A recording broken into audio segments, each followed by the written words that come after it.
this live broadcast begins, we'd like to notify you that if any of you have any comments, questions, or concern, you can call the number displayed on the screen.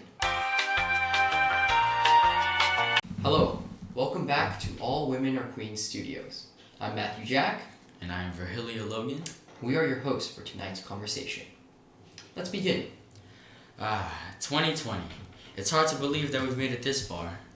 It seems like only yesterday we thought that the world was going to end, that the penny changed, and the iPad came out. Right, well, so let's talk about this new year, right? It's a new year, a new decade. Right. And in this new year, it means new people. And for the United States of America, it means new representatives for their country. The race for the next U.S. president has begun, and it could really go any way. But when I think of the number 2020, I think of vision. And if there's one vision that I have for 2020, there's one word: menstruation. Let's talk about it. The tampon tax is the name for taxes that women have to pay for feminine hygiene products such as tampons or pads. Generally, items that are necessary are exempted from any sort of tax, but for some reason, feminine hygiene products are taxed and also considered as a luxury. So this baffles me because who in their right mind would ever think that having horrible abdominal cramps is a luxury, right? It simply doesn't make sense. Yeah, it sounds like something that you'd say on opposite day. And furthermore, items such as Viagra, donuts, chapsticks, candy, or even penile pumps are exempted from the luxury tax. Oh, looks like we have a caller. Hello? Dude, so what you're saying is the same tax that I pay for my Gucci belts and my Bape hoodies and all that fancy stuff, women pay the same tax for hygiene products like their tampons? Yes, that is exactly right. Now obviously these items are far less a necessity compared to women hygiene, so anybody with a brain would realize that yes, this doesn't make any sense, but yet this tax remains in 37 out of the 50 states in America.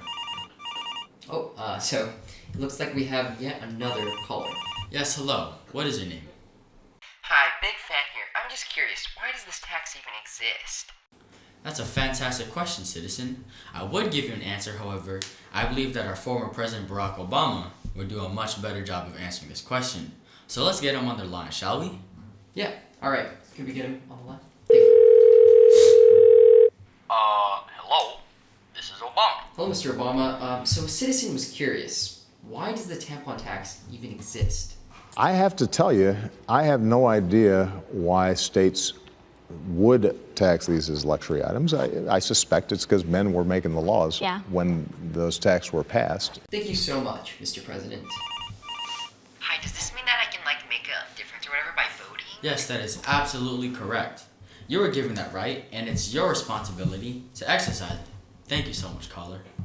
So having to menstruate isn't something that many women would consider as luxury, right? The psychological struggles that women have to deal with since they were young adults shouldn't be something that the United States government can tax. Not every woman in the world has the ability to access the necessary products because of the steep prices they have to pay for them, which include this tax. Let's get the thoughts of a former member of government on the situation.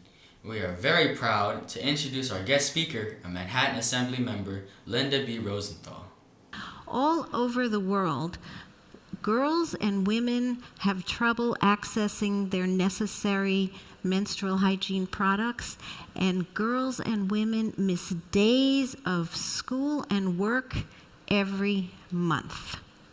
In the U.S., the problem is severely under-researched, but still widespread, with low-income women using dirty and dangerous products because they can't afford the steep price. Wow.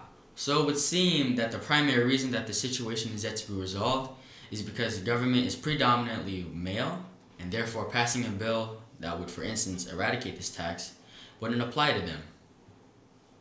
So, Ms. Rosenthal, as a woman in government, what have you done to make strides within this field? In New York, I have introduced legislation that calls for access to menstrual hygiene products in public schools and shelters statewide. No girl should miss even one day of school because she can't afford a sanitary napkin. Thank you so much, Ms. Rosenthal. Now, Ms. Rosenthal has made strides within her state government of New York, But what if we could take this problem and bring it to the national scale, the federal government? If this topic gets put into the spotlight in American politics, it will get the proper attention it needs to create action. And it will also shed light on all the female struggles that get ignored in the United States of America. In this upcoming 2020 election, what will you do to make a change? Who will you vote for? And how will you fight for equality in America? Thank you for tuning in. We will see you next Tuesday. So long and goodbye.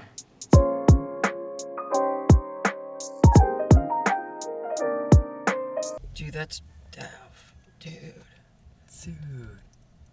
That's Yo, wait, are you calling? I think so. I mean, Dude, like, I thought it was me.